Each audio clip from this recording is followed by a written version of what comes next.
और बंटवारे को लेकर भागवत ने बहुत ही गंभीर बातें कही, बहुत ही सीरियस पॉइंट्स उठाए हैं। संघ प्रमुख की हर बात पर बड़ी चर्चा हो सकती है, क्योंकि अपनी बातों में भागवत ने कुछ ऐसी अहम चीजें कही हैं जिन पर अब तक कम ही ध्यान गया है, कम ही चर्चा हुई है। बंटवारे पर संघ प्रमुख का दर्द, वो हम आपको बता रहे कि क्या बातें कही, जल्दी से हम वो सारे पॉइंट्स आपको बताएंगे। तो 9 कटु सत्य उन्होंने बताया। पहला पॉइंट बता रहे हैं, बंटवारे का दर्द कभी नहीं मिटेगा, ये कभी नहीं मिटने वाली वेदना है, ये कभी दर्द समाप्त नहीं होगा। दूसरा बिंदु, दूसरा पॉइंट, विभाजन खत्म करना ही एकमात्र समाधान है। समझिए इसका अर्थ क्या है। जो डिवाइड है उसको खत्म करना ही इसका समाधान है। जो खंडित हुआ है उसे फिर से अखंड बनाना पड़ेगा। देश के टुकड़े होने की बात की से शुरुआत की थी और इस बयान को जोड़िए तो मतलब साफ पता चलता है।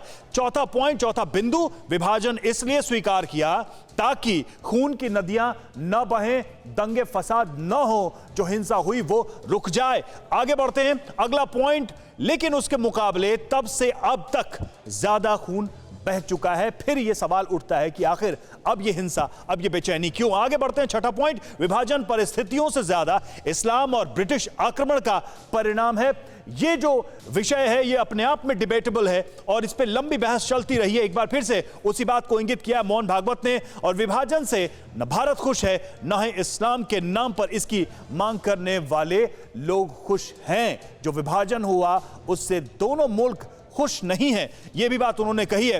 तो एक एक करके ये तमाम बिंदु उन्होंने उठाए हैं। 8वां पॉइंट, आगे बढ़ते हैं, विभाजन कोई राजनीतिक प्रश्न नहीं बल्कि अस्तित्व का प्रश्न है। यह भारत की भूमि के अस्तित्व का सवाल है, यह मोहन भागवत ने कहा। 9वां बिंदु, 15 अगस्त 1947 की खंडित स्वतंत्रता के बाद भी यह संघर्ष समाप्त नहीं हुआ, यानी जो विभाजनकारी शक्तियां हैं उनके साथ लड़ाई समाप्त नहीं हुई।